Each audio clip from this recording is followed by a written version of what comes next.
Доброго времени суток, мои дорогие подписчики и гости моего канала. С вами канал Энергия Таро, а это значит, что сегодня нас с вами ждет очередной расклад.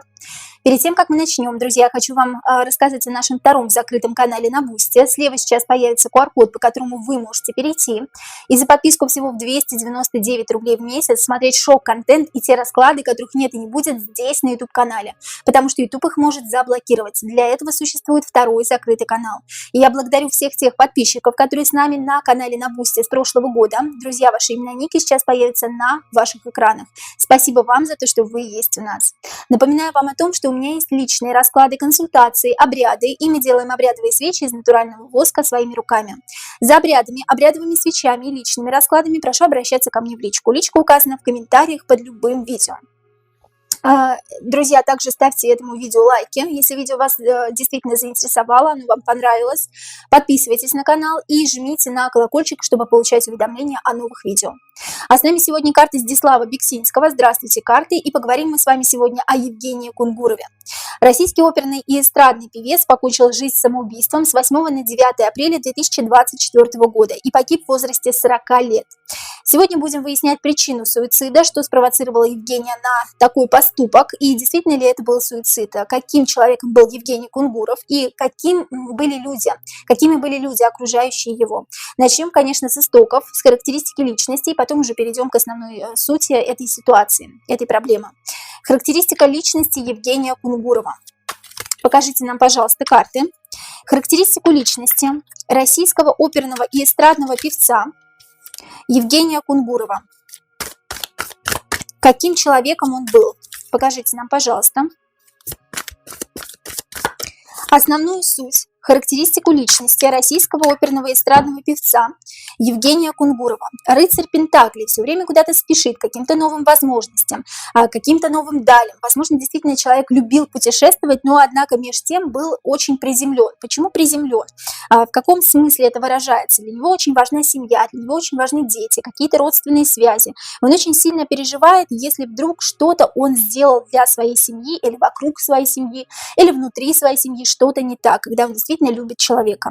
Рыцарь Пентаклей очень любит читать, действительно очень начитан, очень грамотен, повернут к нам правой стороной, рациональный. Здесь мы не видим его лица, но мы видим, что он повернут к нам именно мужской стороной, присутствует мужская логика, здравый ум, интеллект, действительно человек начитан, любит говорить о каких-то философских вещах, возможно, у него в приоритетах песни, кино, музыка, да, которую он слушает и не слушает его окружение. Окружение все время удивлялось, ну какую музыку ты интересно слушаешь, какие-то интересные книги читаешь, крайне начитанный человек.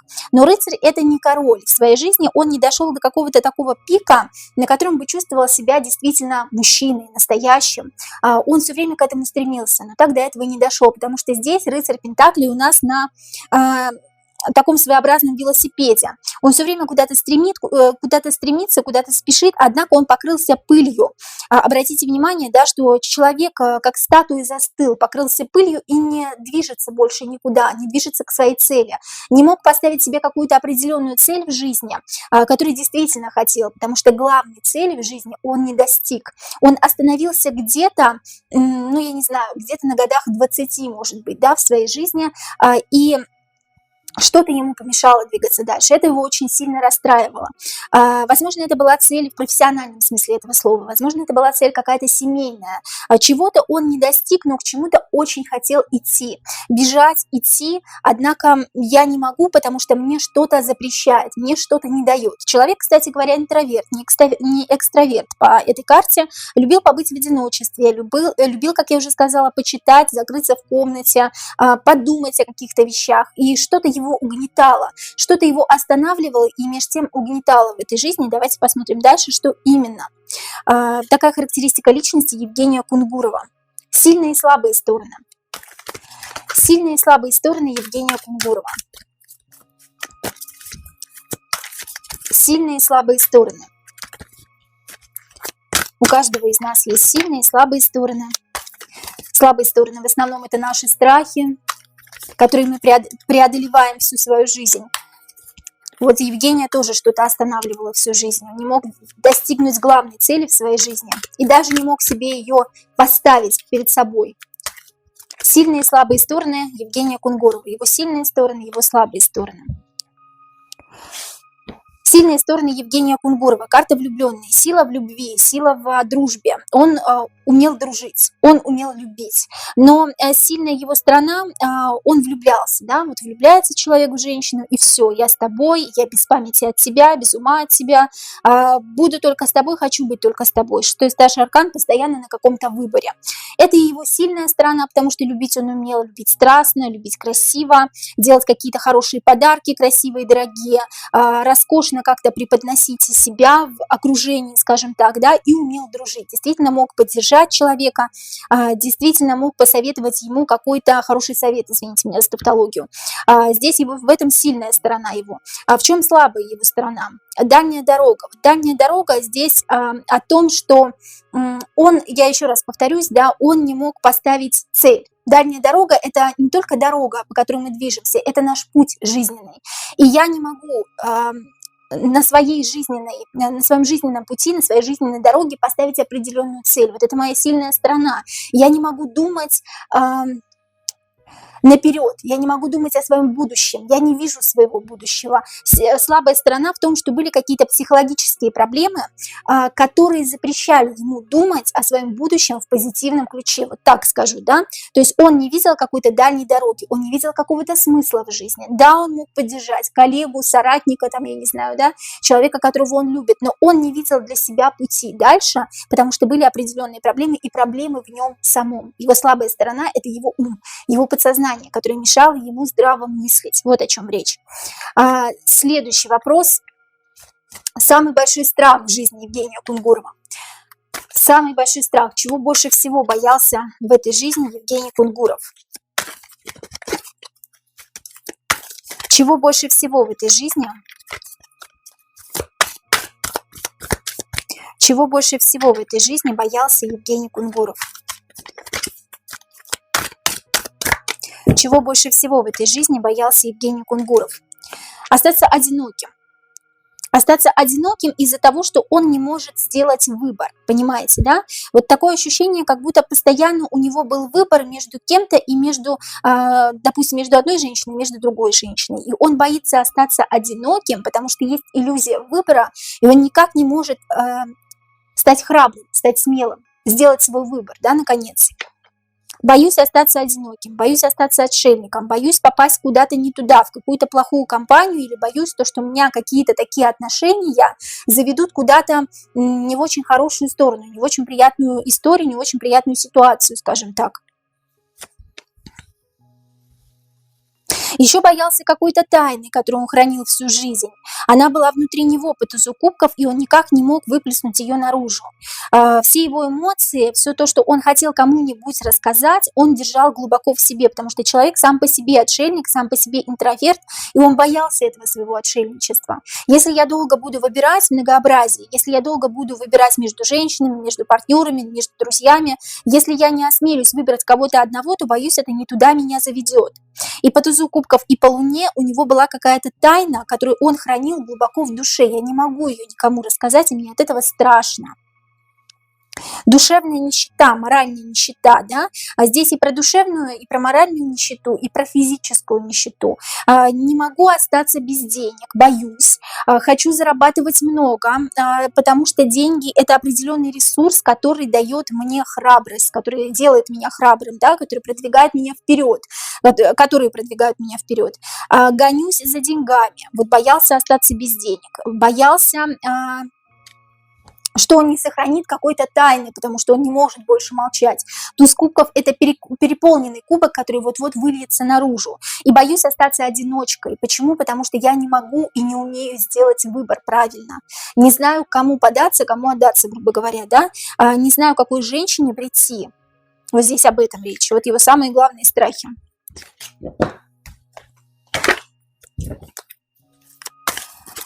А в чем его личное счастье, его драма? В чем личное счастье и драма Евгения Кунгурова? Счастье у всех разное. Это очень такое непростое понятие. И личные трагедии у всех разные. Кто-то печалится из-за того, что потерял любимую работу, кто-то печалится из-за того, что погиб ребенок, да. У всех у нас есть свои какие-то горести и печали. Самое большое, вернее, в чем личное счастье Евгения Кунгурова и в чем его драма? В чем личное счастье Евгения Кунгурова? В чем он был счастлив? В чем выражалось его счастье? В чем его драма? Карта мир, когда все спокойно, когда никто над головой вот не маячит, никто вот над головой никто не зудит, ничего мне не говорит, когда мне не говорит, как мне делать, как мне быть, как мне жить, когда мне никто не указ и никто не советует. Вот счастье, когда я свободен, когда я вот так вот, как открытая вот эта вот девушка, как открытый персонаж на карте, иду туда, куда мне вздумается. Счастье быть свободным. Мое счастье, когда я свободен, свободен от каких-то предрассудков, от каких-то страхов, от каких-то людей, которые мне мешают жить и не нравятся мне. Вот в этом выражалось его счастье. В чем его личная драма? Память. Память – это наше все, да? Память глубоко в нашей душе оставляет какие-то глубокие раны в нашей душе. И здесь память, то, что было раньше, мне доставляет какую-то боль, какую-то утрату.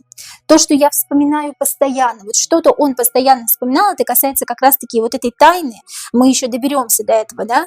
Какая-то тайна, какие-то проблемы в детстве, в юности, возможно, в отрочестве, они доставляют мне какую-то боль, когда я что-то вспоминаю. Всплывают страницы памяти в моей душе, в моем подсознании, я вспоминаю, мне больно, мне страшно, мне обидно.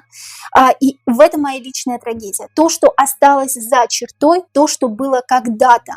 Он переносит это в сегодняшнюю жизнь, и это его самая большая ошибка, друзья. И самая большая ошибка многих людей, которые постоянно живут воспоминаниями, прошлой жизнью, старыми какими-то историями, людьми, которые остались в прошлой жизни. Это самая большая ошибка очень многих людей, не только Евгения Кунгурова.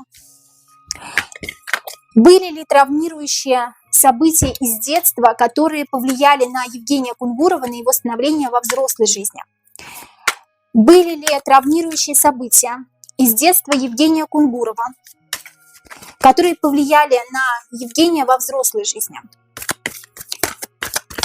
Были ли какие-то травмирующие события из жизни Евгения Кунгурова из детства, которые повлияли на него во взрослой жизни или в его становлении во взрослой жизни? Были, да, тут как раз вот король жезлов постоянно вспоминает. О чем мы только что говорили, да, память, руины какие-то, которые он постоянно ковыряет в своей голове, и вот эта пустота в голове, она не заполнена. Такое ощущение, как будто вот нужно вставить туда мозаику, кусочек, но он либо хочет от нее избавиться, и это какие-то навязчивые мысли, либо просто эта память, она с ним всегда, он не может от этих навязчивых мыслей избавиться, либо-либо.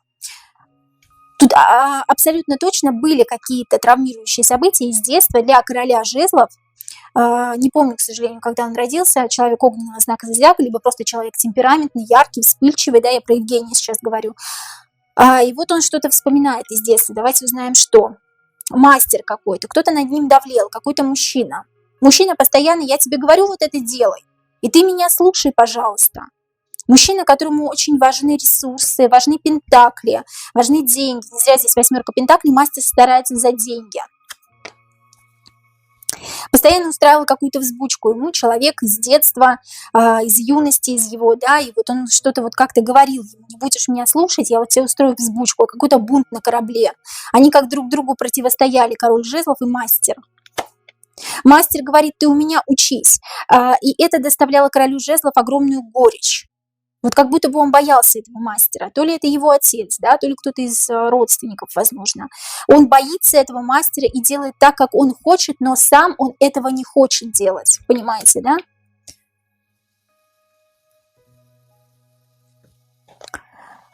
Какие-то жесткие меры воспитания. Рыцарь мечей. Делаю из тебя того, кем ты не хочешь быть. Закаляю тебя, как закалялась сталь. Причем делаю это так манипулятивно. Карта вор, как манипуляции какие-то. Специально тебе давлю на какую-то больную мозоль, возможно, да, делаю из-под тишка, делаю так, как ты не хочешь. Слушайся меня. Травмирующие события из детства, связанные с мужчиной, который имел какие-то жесткие методы воспитания на Евгения. И Евгений пошел не по своим собственным стопам, то есть он делал не то, что он хотел в этой жизни, уже во взрослой жизни, да, я имею в виду, а то, что хотел некий мастер, превращающий его в рыцаря мечей, как-то из-под тишка, какими-то манипуляциями, устраивающий бунт, устраивающий какие-то ссоры, взбучки для сына, да, скорее всего, это сын все-таки, скорее всего, это отец.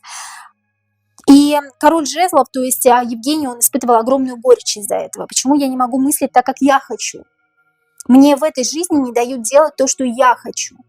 Понимаете, вот это его травмирующее событие из детства, которое связано, не одно травмирующее событие, а много их было, которое связано с становлением его личности и именно с определенным человеком мужского пола.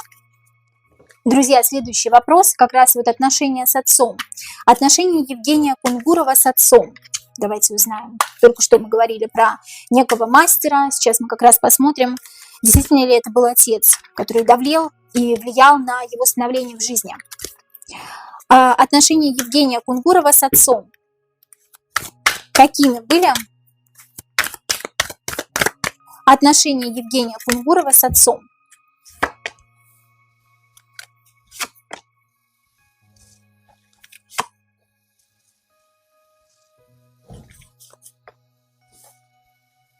Нам нужно отдохнуть в своем мире, карты говорят. Тяжело, прям вот тяжелые отношения, гнет какой-то. Нищета, моральная нищета в отношениях, планирование. Я запланировал для тебя что-то, чтобы ты был идеальным сыном. Император давлеет над своим сыном. Император главный. Я сижу на троне, как я скажу, так и будет. Я говорю, это отец, да? Отец тут либо тирания присутствует, макиавиализм, узурпаторство от главного члена семьи, это от отца. И тут такие тяжелые отношения, нищие духом. Здесь нет любви, я вообще любви здесь не вижу. Здесь тройка кубков единственная, и то тройка кубков ты сделаешь так, как я хочу, потому что я должен ощущать, что ты идеальный сын.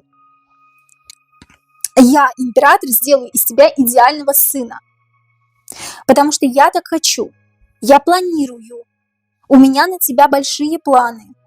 Здесь нету о любви ничего, здесь есть о ресурсах, которые поглощает один человек с другого человека. Вот о чем речь, да? Следующий вопрос. Болел ли Евгений Кунгуров физически? И потом посмотрим по психопатическим расстройствам, пройдемся. Болел ли Евгений Кунгуров физически?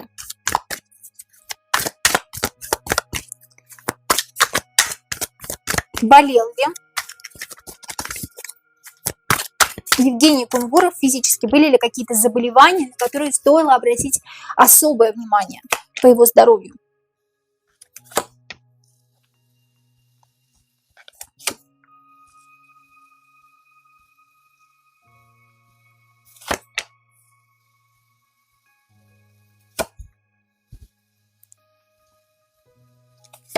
Как больше, знаете, не по физике, а как на панические атаки похоже, но начинается все с панических атак, а заканчивается все физикой, да? Почему физикой? Потому что вот здесь вот я вижу тяжело плечам, тяжело спине и тяжело дышать. Панические атаки, тяжело дышать, невралгия, когда болит очень сильно спина.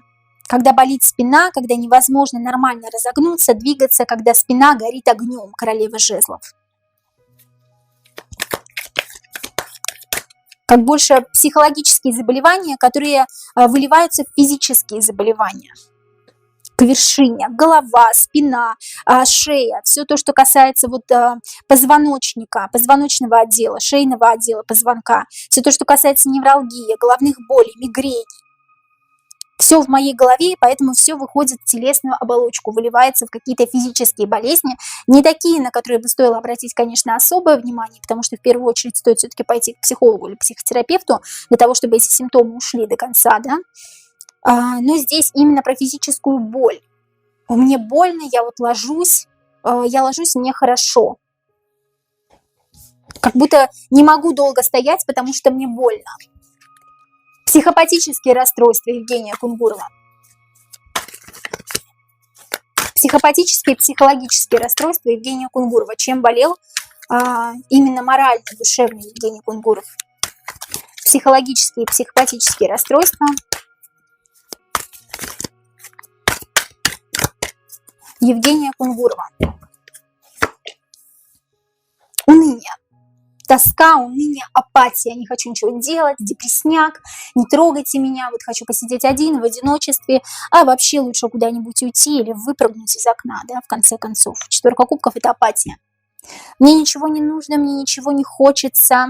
Рыцарь жезлов, теряю свое лицо, теряю свою истинную суть. Тут, как знаете, тут как не раздвоение личности, а как вот стираются грани между мной и между кем-то другим, как не могу идентифицировать свою личность.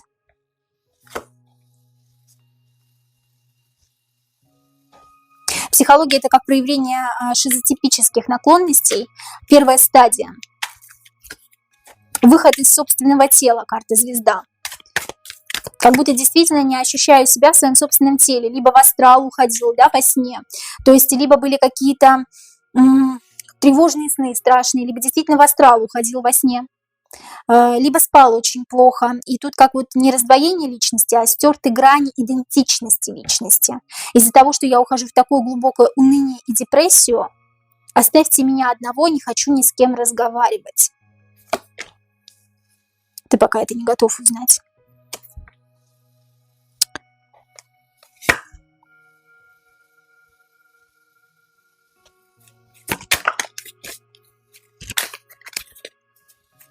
Кто-то владеет моей головой, кто-то владеет мной, моей душой, кто-то говорит мне, что мне делать опять, да? Кто-то из моей прошлой жизни или кто-то, кто вот из моего родового кольца, десятка, колесо фортуны опять, вот, да, надо мной кто-то давлеет, из-за этого у меня панические атаки, из-за этого у меня апатия, из-за этого депрессия, из-за этого я не могу идентифицировать себя как нормального человека, как личность. Кто-то слишком сильно заботится обо мне, какой-то эгоист, который чувствует себя в моей жизни победителем, а я так не хочу. Я впадаю в депрессию от этого.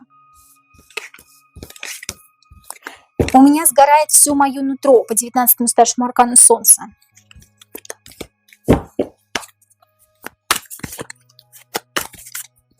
Здесь еще некая жертвенность есть, виктивность, да, виктивность и конформизм.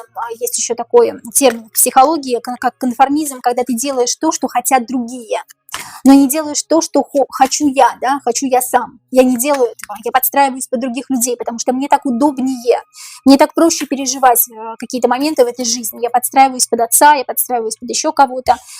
Я говорю не то, что я думаю, а то, что хотят думать люди. Как мимикрирую под других людей. Еще меня интересует вопрос причины резкого похудения Евгения. Причина резкого похудения Евгения Кунгурова. Что это? Болезнь какая-то? Или он действительно сам похудел? Причина резкого похудения Евгения Кунгурова.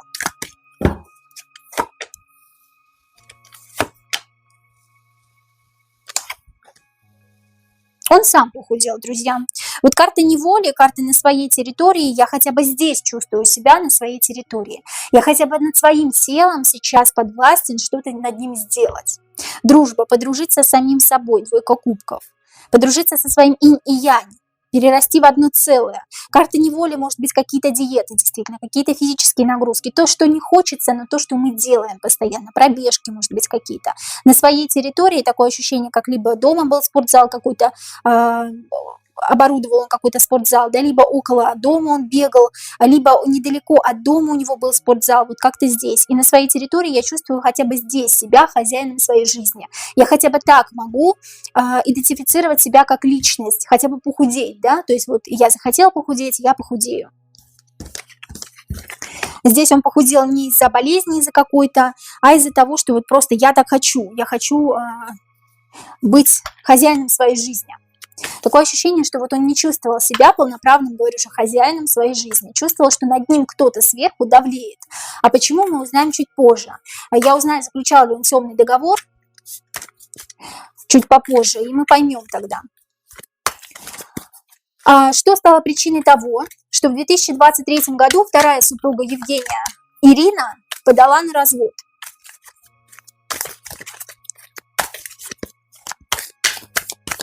Что стало причиной того, что в 2023 году вторая супруга Евгения Кунгурова, Ирина, подала на развод? Что стало причиной?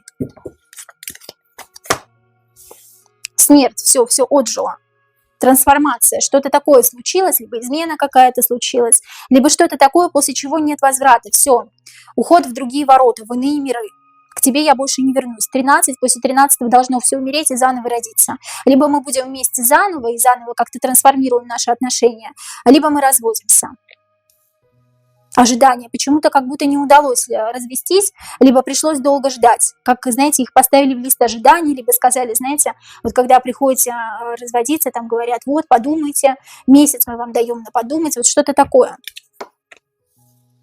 Король кубков не хотел, да? Я не хочу ничего слышать о разводе. Тут вот Евгений не хочет. Мужчина в доме не хочет. Болезненный опыт. Здесь кто-то третий был, да? Здесь кто-то кому-то причинил вред, именно какую-то измену. Какая-то измена была со стороны мужчины либо женщины. Скорее всего, мужчина. Почему? Потому что женщина хочет развестись, женщина зла на мужчину. Король кубков – это человек, который гуляет, да, от женщины, от своей. Но король кубков разводиться не хочет. Женщина хочет развестись из-за болезненного опыта, из-за того, что был конфликт, вот как раз-таки из-за этого, да, из-за того, что мужчина гулял. Да, мужчина ушел в новую среду, кто-то новый появился, и женщина не желала смириться с этой ситуацией. Потому что это, скорее всего, даже не единоразовая какая-то акция, уж извините меня, да, а это какая-то постоянная любовница, либо какая-то новая возлюбленная, либо просто, вот знаете, вот девушка вроде нравится, ну, как поиграться, но из семьи уходить не хочу. И вот как будто их не развели сразу, не знаю почему. А вообще, какие отношения были у них? Давайте посмотрим. Какие вообще отношения были у Евгения Кунгурова и у его второй супруги Ирины? До того, как случилась вот эта измена, после которой захотелось развестись. Какие вообще отношения были у Евгения Кунгурова и у его супруги Ирины? Какие были отношения?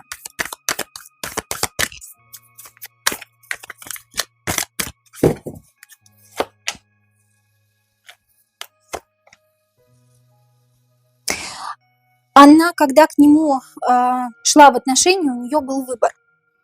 Был выбор выбрать кого? Короля Пентаклей, уйти к нему, или вот остаться с тем молодым человеком, или просто был выбор между двумя людьми.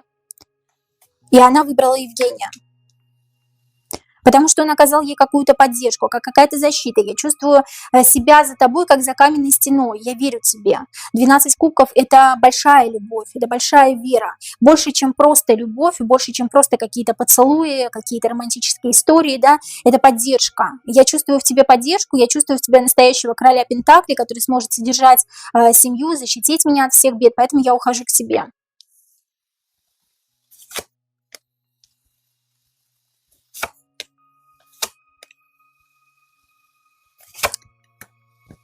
Ну, во-первых, очень сильно беспокоили ее, его вспышки какие-то, тут не гнева, не агрессии конкретно на нее, а вот что-то он вспоминал из своей прошлой жизни, и, знаете, вот как тяжелая ноша, что-то скрывал, что-то не договаривал, она постоянно его просила, ну, откройся мне, ну, расскажи мне, а он, знаете, как вот какую-то тайну в себе носит и как не рассказывает до конца, что его гложет. Запирался как-то, вот знаете, как запереться у себя в комнате и не отвечать. Или не отвечать на телефонные звонки. У меня депрессия, я не могу с тобой разговаривать. Или действительно агрессирует на нее по рыцарю жезлов. Ее это беспокоило. Ее беспокоило его психологические какие-то проблемы, но это не стало отправной точкой для того, чтобы она с ним развелась. Тяжелая ноша из-за того, что ты что-то вспоминаешь. И мне еще не говоришь, скрытность. Рыцарь жезлов, иногда пылишь, иногда закрываешься в своей комнате, не даешь мне до тебя дотронуться, не раскрываешься полностью. Десятка мечей – это все, итог. Несколько раз они думали то, что разведутся. Очень скрытный человек не говорит того, что было в прошлом, что его беспокоит конкретно, потому что боится показаться не сильным человеком, не сильным мужчиной. Ну, плюс ко всему еще вот там имела место быть измена, да, в конце отношений уже.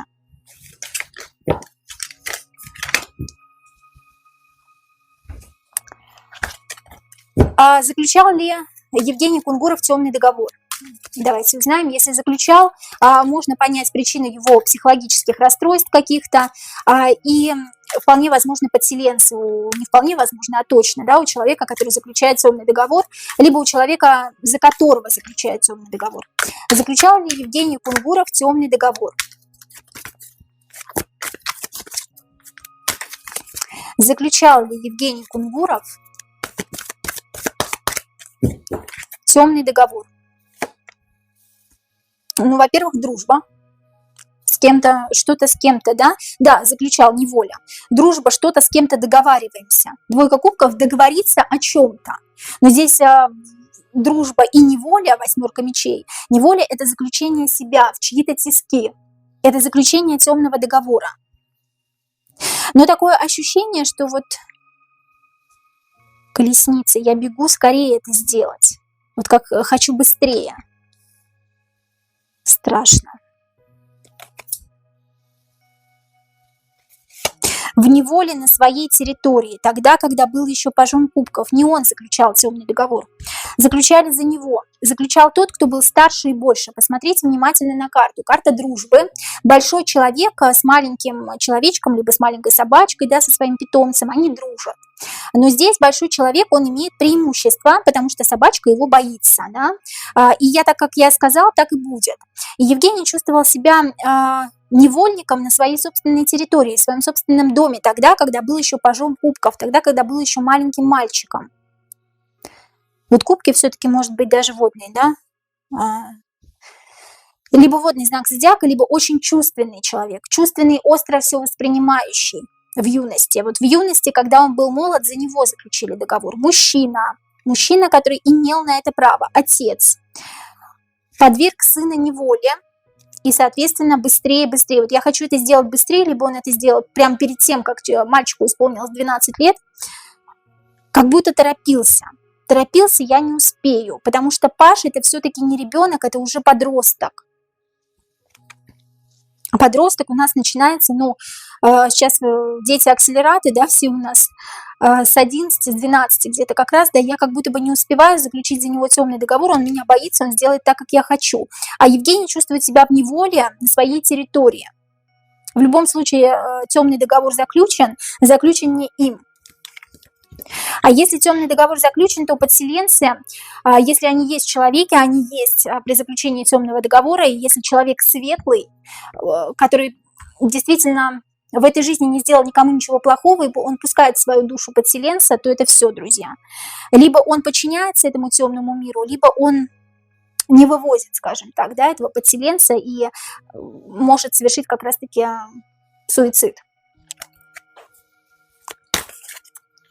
Было ли самоубийство? Евгений Кунгуров действительно покончил с собой? Евгений Кунгуров действительно совершил суицид?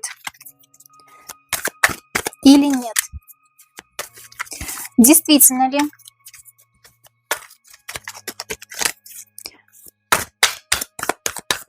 Действительно ли Евгений Кунгуров совершил суицид?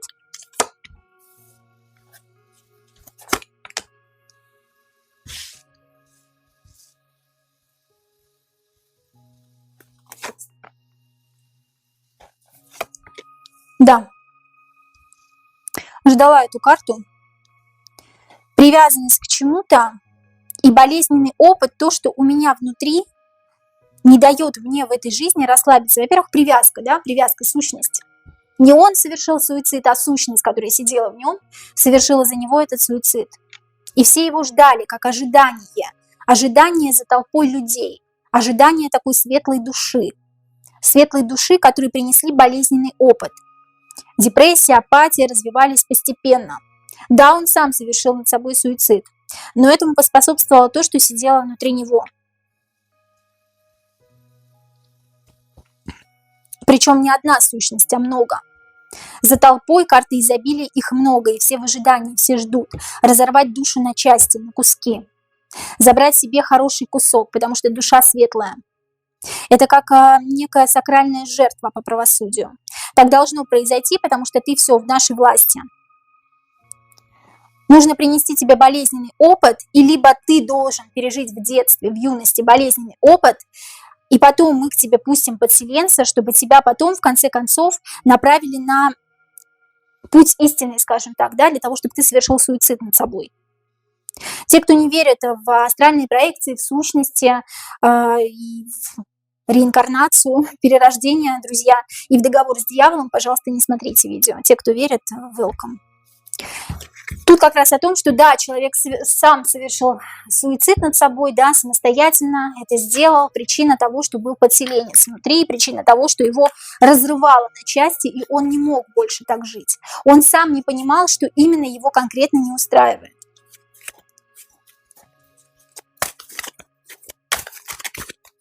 Но еще ощущение такое, что он какие-то вещи делал, многие, сам того не ожидая от себя, и сам потом себя винил и корил за то, что он сделал. Потому что он не хотел обижать своих близких, а здесь приходится, потому что в тебе другая сущность сидит, и их много. Они заставляют совершать какие-то немыслимые поступки, опрометчивые. Это все равно, что взять любого убийцу, в котором есть подселенец, любого маньяка, да, который не понимает, что он делает, и потом, когда вот он уже убил, у некоторых маньяков наступает не эйфория, а наоборот, переосмысление, да, что я наделал. Правда ли, что Евгений Кунгуров трижды лежал в психиатрической лечебнице в 2023 году? Правда ли, что Евгений Кунгуров трижды лежал в психиатрической лечебнице в 2023 году? Правда ли?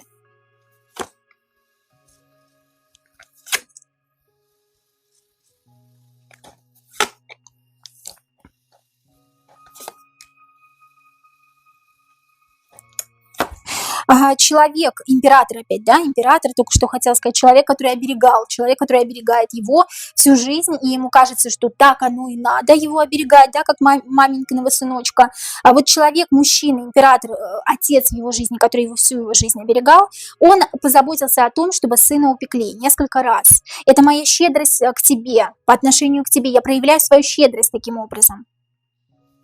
Но Евгений думал о том, что это такое вот проявление нелюбви, жестокости, да, рыцарь мечей, проявление жестокости ко мне.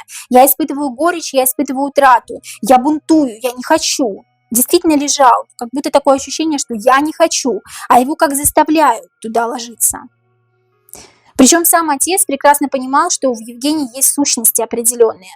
И такое ощущение, как будто он не идентифицирует себя как человека, а отец это все знал.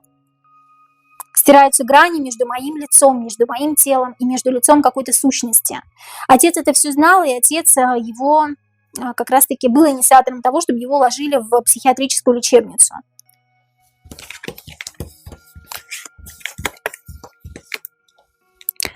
Евгений протестовал, это бунт, протест, я не хочу, я хочу сам справиться, но ему не позволяли.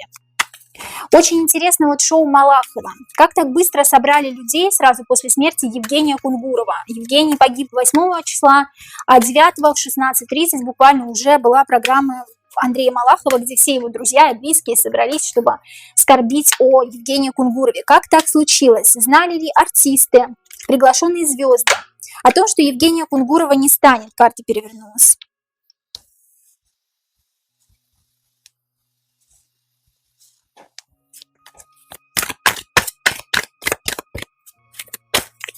Что-то делать сообща,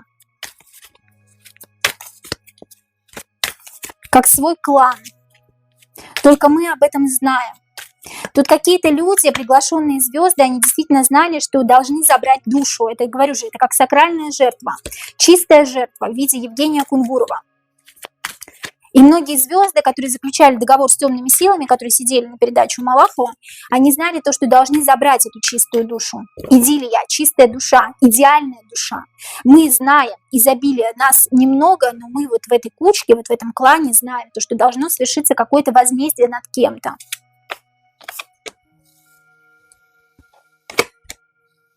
Планирование. Это планировалось. Планировалось, знали люди о том, что это планируется. Каким-то образом они знали, что Евгений покончит с собой. Жрица. Жрица и жрец в этой колоде верховные, второй старший аркан, говорят о говорит о том, что мы приносим в жертву жрице или жрецу, какому-то магу, темной сущности, приносим идеального человека в жертву, друзья. Да, идеального человека, короля Пентаклей, мужчину мы приносим в жертву, мы планируем принести его в жертву, и поэтому люди, которые были на программе у Малахова, что бы вы мне сейчас ни говорили, но они знали. Случайна ли дата смерти артиста? Тоже интересно, там с датой смерти погиб 8 с 8 на 9, 8 апреля 2024 года, 8 и 2024, плюсуйте, пожалуйста, 2 и 2 и 4, это тоже 8, 88, делим на 2, 44, масонские числа, 11 числа похоронили, опять вспоминаем 11 число, происходят все самые такие плохие моменты 11 числа, и код масонов 911. Код службы спасения. 9 числа вышла программа Андрея Малахова, 11 числа похоронили. Очень интересно. Случайна ли дата смерти артиста?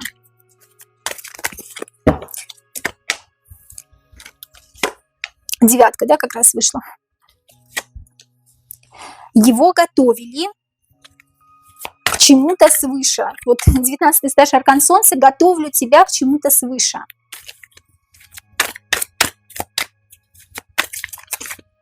Для них это, знаете, если кто смотрел фильм «Солнцестояние», когда людей приносят в жертву, и для них это какой-то дар свыше, потому что они поклоняются своему какому-то богу. Посмотрите фильм «Солнцестояние», очень интересный. Вот здесь как раз немножко об этом, как, знаете, принести в дар тебя. Ты умираешь, но ты идешь куда-то выше, как, знаете. Интересно, не просто ли так... Евгений Кунгуров погиб именно 8 с 8 на 9. Его карта вышла не просто так. Не просто так мы тебя к этому готовили. Рыцарь Пентаклей – это карта его по характеристике личности. Императрица еще какая-то посодействовала этому, которая знала короля кубков. Король кубков, рыцарь Пентаклей, рыцарь мечей – это все один и тот же человек, Евгений Кунгуров. Просто рыцарь мечей – это человек с суицидальными наклонностями, и когда он понимает то, что ему нужно погибнуть, он погибает. Рыцарь Пентаклей – это его характеристика личности, король кубков – это то, что он гулял, да? И какая-то императрица здесь еще причастна. Императрица, которая его знала, которая знала Евгения Кунгурова. Она тоже в этом участвовала, она тоже знала то, что он погибнет.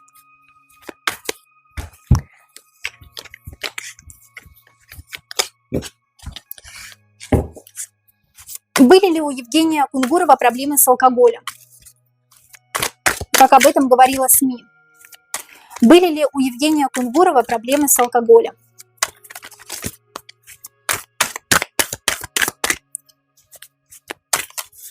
Были ли у Евгения Кунгурова проблемы с алкоголем?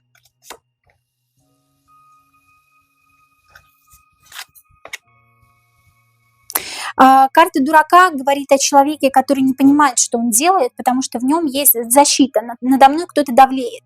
Тут в данном случае не защита, а кто-то свыше надо мной давлеет. Поэтому я сам делать этого не хочу, но меня заставляют. Меня превращают в шута. Я как будто есть, и как будто меня нет. Еще тут такой момент, я когда пью, я растворяюсь в пространстве, ничего не вижу, ничего не соображаю, ничего не чувствую, и не чувствую над собой давления. У него были проблемы с алкоголем, он любил выпить, и здесь я не чувствую над собой давления, когда я пью. Я не чувствую, что я – это не я. Вот у него была почему-то проблема, я не чувствую, что я – это не я, это я. Потому что в нем кто-то жил, это очевидно. Да.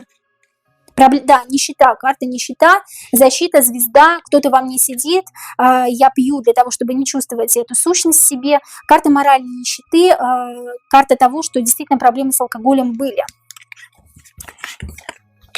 Еще буквально пару вопросов, друзья.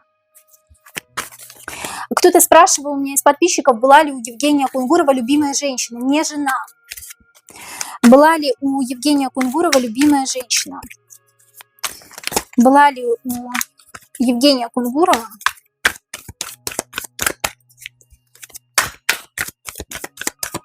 любимая женщина, не супруга? Любимая женщина извне, с которой он как раз изменял своей супруге. Рыцарь кубков, он был влюблен. Он был влюблен. Рыцарь кубков бежит к своей любимой женщине. Он был влюблен. У него была девушка, с которой он, видимо, изменял своей супруге, но почему-то разводиться супругой не хотел. Хотя супруга подавала на развод, и что-то там у них не получилось с этим разводом. По судьбе ли уход Евгения Кунгурова?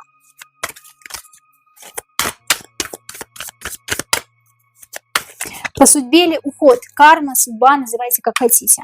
По судьбе ли уход Евгения Кунгурова?